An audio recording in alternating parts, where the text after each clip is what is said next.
Hello friends, welcome to Sports All-Rounder YouTube channel. Kabaddi தான் PKL தான் press conference தான். எஸ் தமிழ் தலைவாஸ் ப்ரெஸ் கான்ஃபரன்ஸ் என்னாச்சுன்னு பார்த்துருமா.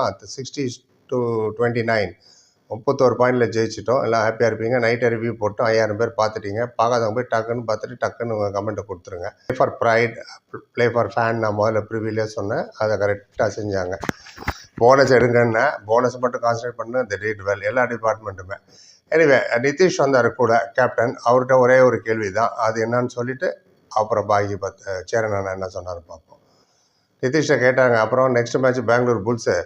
சவுத் ஃபேன்ஸ் டேக் திஸ் இந்த மேட்சை சவுத் இந்தியா ஃபேன்ஸ் எல்லாம் சீரியஸாக எடுத்துப்பாங்க. அதை பற்றி என்ன நினைக்கிறேன்ற அவர் சொன்னார். பிளே ஆஃப் தொக்கா அப்படின்னா பிளே ஆஃப் போயிடுச்சு, எங்களால் பிளே ஆஃப் குவாலிஃபை பண்ண முடியாது. நெக்ஸ்ட் ரெண்டு மேட்சுமே ஃபேன்ஸ்க்காக வேண்டியான நாங்கள் ஜெயிக்கணும், ஃபேன்ஸும் சந்தோஷப்படுவாங்க நாங்கள் ஜெயிச்சா. ஸோ ஜீத்னிகளே ஜெயகா அப்படின்னா ஜெயிக்கிறதுக்கு போவோன்னு. சவுத்தில் இருக்கிறவங்களுக்கு இந்த மேட்ச் ரொம்ப இம்பார்ட்டன்ட். உங்களுக்கு கோத்து விட்ருவாங்க பாருங்க. சிஎஸ்கே வர்சஸ் ஆர்சிபி, அந்த மாதிரி Bulls versus Tamil Thalaivas. Anyway அதில் ஒரு பக்கத்துட்டோம். நம்ம கோச் என்ன சொன்னார் பார்ப்போம். சேரன் அண்ணா ஃபஸ்ட் டைம் கான்ஃபிடெண்ட்டாக பேசினார், புன்முறுவலோடு பேசினார், சந்தோஷமாக பேசினார், எல்லாத்துக்கும் கரெக்டாக பதில் சொன்னார்.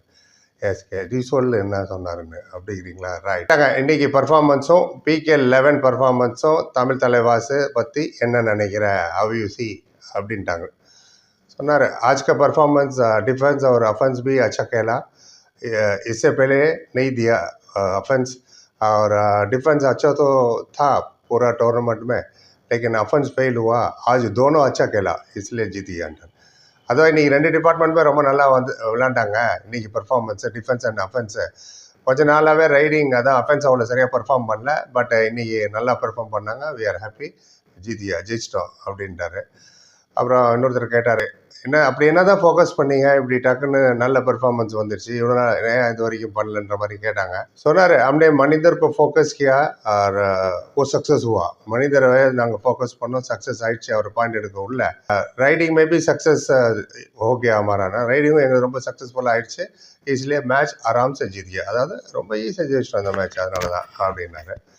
ரைட். இன்னொருத்தவங்க கேட்டாங்க, இதே பெர்ஃபார்மன்ஸ் முதல்ல இருந்தே ஃபேன்ஸ் எல்லாம் எதிர்பார்த்தாங்க, பட் இப்போ தான் அதை கொண்டு வந்திருக்கீங்க, அதை பற்றி கொஞ்சம் சொல்லுங்கள், எத்தனை நாள் இந்த கேம் எங்கே போச்சு அப்படின்னு கேட்டாங்க. சொன்னார், இன்னும் स्टार्टिंग में सचिन और नरेंद्र अच्छा था और बीच में सचिन नरेंद्र परफॉर्मेंस नहीं दिया और टीम का परफॉर्मेंस इसलिए சஃபர் हुआனார். அதாவது ஸ்டார்டிங்கில் வந்து சச்சின் நரேந்திர ரொம்ப நாளாக விளாண்டாங்க, பட் நடுவில் சச்சின் நரேந்திரோட பர்ஃபார்மன்ஸ் டவுன் ஆயிடுச்சு, அதனால தான் டீம் ரொம்ப சஃபர் ஆச்சு.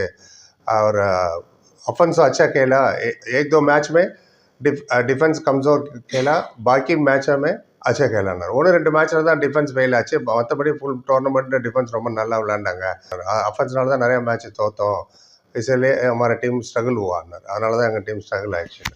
ரைட். இதுதான் அவர் இது வரைக்கும் விளையாடுறது சரியாக பர்ஃபார்ம் பண்ணதுக்கான பதில். இன்னொருத்தர் இருக்கார், அவர் யாருன்னு தெரியல, செல்லம்மா அண்ணா அப்படின்னாரு. டக்குன்னு சவுண்டு மட்டும் தான் கேட்டுச்சு, யாருன்னு தெரியல. अभी 2 मुकाबला बाकी है, सम्मान के लिए तो खेलना ही पड़ेगा அப்படின்னு கேட்டார். இன்னும் ரெண்டு மேட்ச் பாக்கி இருக்கு, सम्मान के लिए खेलना पड़ेगा அண்ணா கேட்டார். வரப்போ 2 மேட்சும் ப்ரெஸ்டீஜ் இஷ்யூ மாதிரி ஜெயிப்பியா அப்படின்னு கேட்டாங்க. அவர் சொன்னார், आज जैसे खेला था अगर ऐसे ही खेला दोनों मैच खेलेंगे और जीतेंगे. இன்னைக்கு எப்படி விளையாடுறோமோ அதே மாதிரி விளையாண்டோம்னா 2 மேட்ச்சு ஜெயிச்சிருவோம். அதான் நமக்கே தெரியுமா, இது மாதிரி ஜெயிச்சிருவோம். எனிவே அது ஒரு பக்கம் இருக்கட்டும். அப்புறம் இன்னொருத்தர் கேட்டார், பிகேல் तो खत्म हो गया, உங்களுக்கு பிகேல் உங்களுக்கு முடிஞ்சு போச்சு, பட் சவுத் கா கிங் பாக்கி, யார் சவுத் கா கிங், நெக்ஸ்ட்டு பெங்களூர் புல்ஸ் கூட உங்களுக்கு ஜெயிப்பீங்களா அப்படின்னு போய் கேள்வி கேட்டார்.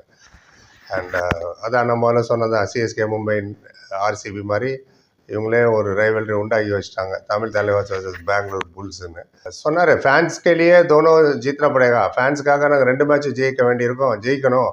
அப்போ தான் அடுத்த சீசனில் வந்து ஒரு எதிர்பார்ப்பு இருக்கும் ஃபேன்ஸுக்கு, ஓகே கபி பி கம் பேக் கரேகா தலைவாசுன்னு சோச்சேகானார். அதாவது இந்த 2 மேட்ச் ஜெயிச்சா தான் ஃபேன்ஸுக்கு ஒரு நம்பிக்கை இருக்கும், அடுத்த சீசன் கேட்குற வெயிட் பண்ணுவாங்க, சரி எப்போ வேணால் கம்பேக் கொடுப்பாங்கன்ற ஒரு ஹாப்பினஸ் இருக்கும்.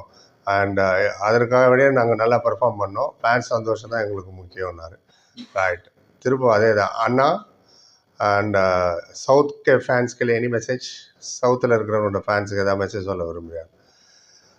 சொன்னார், फैंस भरोसा रखा तलेवास सेमी और फाइनल खेलेंगे सोच के, प्ले अभी नहीं है हम लोग और आने वाला दोनों मैच जीतेगा और फैंस को थोड़ा खुशी रखेगा அப்படின்னாரு. ஆமாம், அது என்ன கேட்டாருன்னா, என்ன சொன்னேன்ல, ஃபேன்ஸுக்கு எதாவது மெசேஜ் வச்சுருக்கியான்னு சொன்னார். ஆமாம், ஃபேன்ஸ் எங்கள் மேலே ரொம்ப ரொம்ப நம்பிக்கை வச்சாங்க. செமிஃபைனலு ஃபைனல்லாம் நாங்கள் விளையாடுவோன்னு நினச்சாங்க. பட் ப்ளே ஆஃப் கூட எங்களால் போக முடியல. அதனால கண்டிப்பாக வருத்தத்தில் தான் இருப்பாங்க ஃபேன்ஸு. அண்ட் வரப்போகிற 2 மேட்சும் நாங்கள் ஜெயிச்சுட்டு ஃபேன்ஸை ஹாப்பி படுத்துவோம்.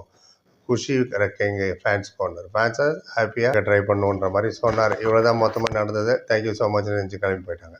நீங்கள் என்ன நினைக்கிறேன்னு ஃபுல்லாக கேட்டுட்டு தேங்க்யூ ஸோ மச்னு கிளம்பிடலாம். ஒரு 10 பிறகு நன்றி. Like, comment, share and subscribe சந்திக்கிறேன். Thank you so much.